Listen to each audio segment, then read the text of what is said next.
प्यारे बच्चों, अस्सलामुअलैकुम। आज हम एक बहुत ही दिलचस्प चीज के बारे में सीखेंगे जिसे कहते हैं सॉर्टिंग। क्या आपको पता है कि सॉर्टिंग क्या होती है? सॉर्टिंग का मतलब है चीजों को उनकी खसूसियात के हिसाब से अलग अलग करना, जैसे कि उनके रंग या उनकी शक्ल के हिसाब से। आज हम एक गेम खेलेंगे जिसमें हम कपड़ों को उनके रंगों या किस्म के लिहाज से तरतीब देंगे।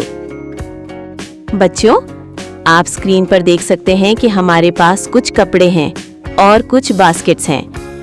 हर बास्केट पर एक रंग लिखा है, जैसे कि रेड, ब्लू, ग्रीन और येलो। हमें इन कपड़ों को उनके रंगों के हिसाब से सही बास्केट में डालना है। क्या आप तैयार हैं?